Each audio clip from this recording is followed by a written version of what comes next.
I was surprised when he decided, because he'd already released a solo album, he'd written 2 books, you know, he's always been very hyper and stuff. So it wasn't that much of a surprise.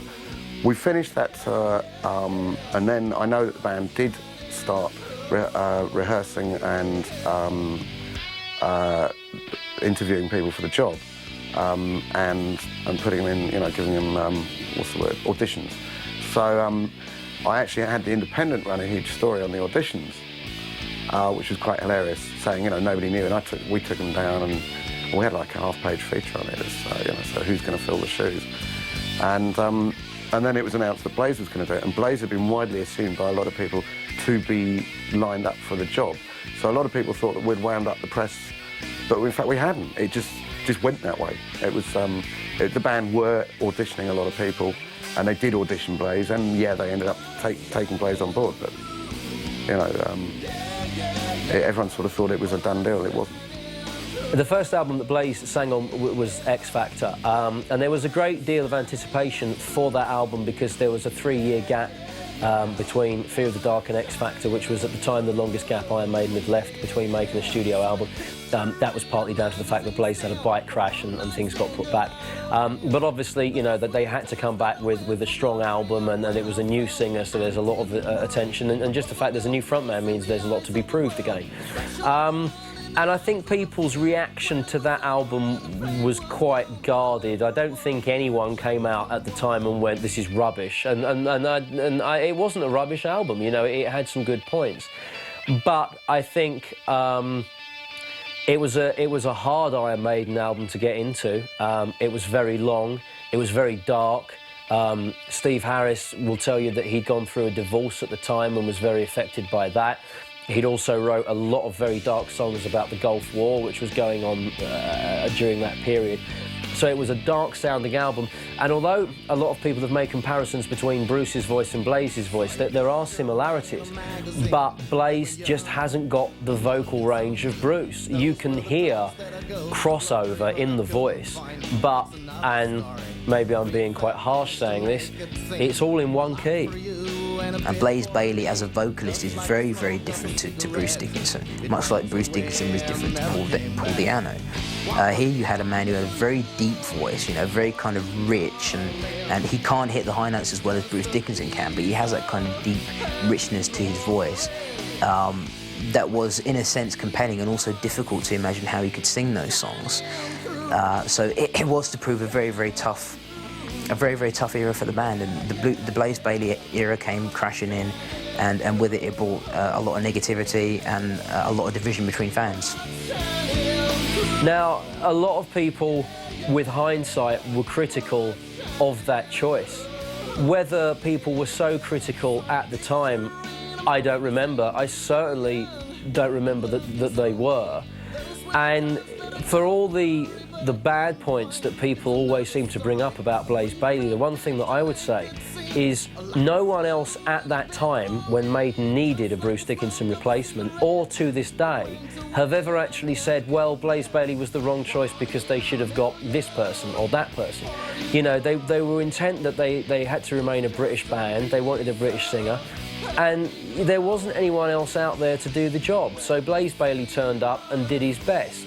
We can now say that his best wasn't good enough, which is why Bruce eventually rejoined the band.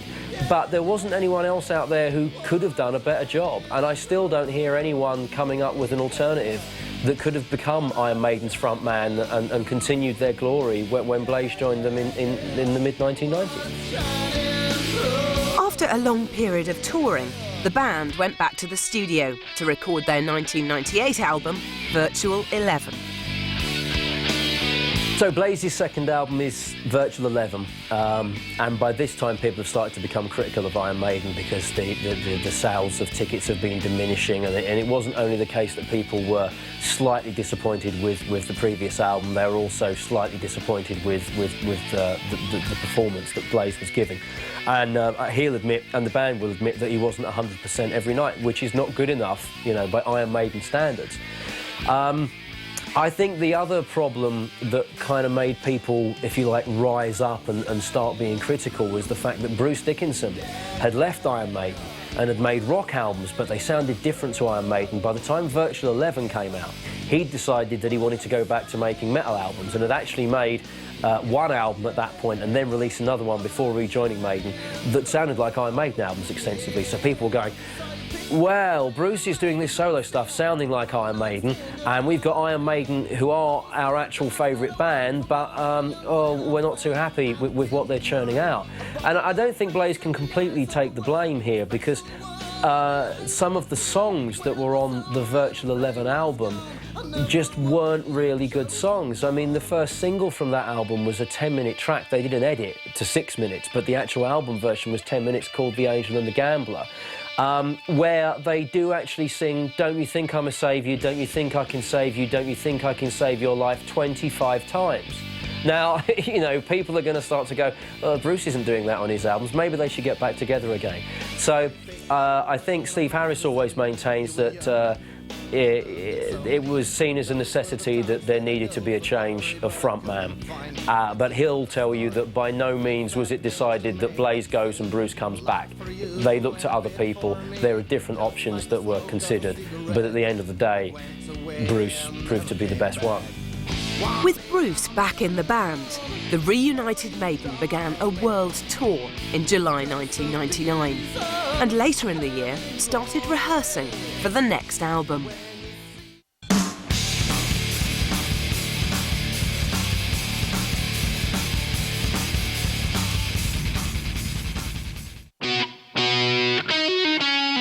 In 2000, the band released Brave New World, which gave them a top 10 single with The Wicker Man. Iron Maiden rejuvenated themselves really around the time of the Brave New World album, because they set themselves up to have something to prove. When Bruce first rejoined the band, they did a tour of Europe. They didn't actually do any UK or US dates, and it was like a greatest hits set.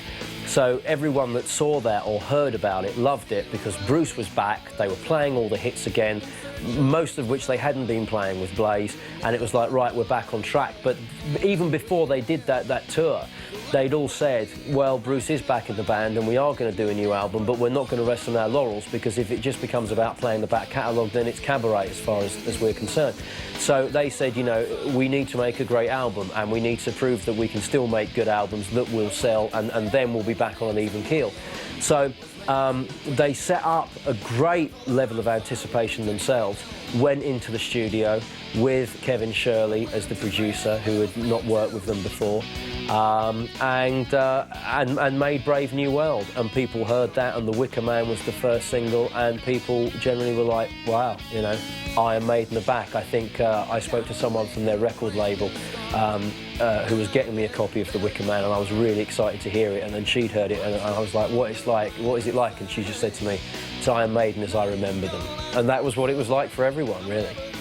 If we felt that the quality of what we were doing in any area was slipping because we couldn't do it anymore, we would quit. It's as simple as that, because we're not going to accept second best. The great thing is that being a musician, you can carry on playing for a long, long time. Live, I don't know. You know, I mean, we're good to go for a few years yet.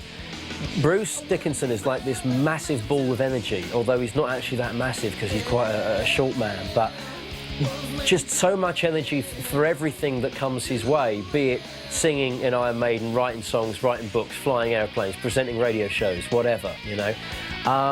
And he's always got a new concept of something that he wants to try, or some new project that's on the go. And I think that kind of vibrant edge was maybe something that was certainly missing from Iron Maiden in the years when he wasn't there. Because it was certainly around in the 80s during his first phase, and is definitely back now.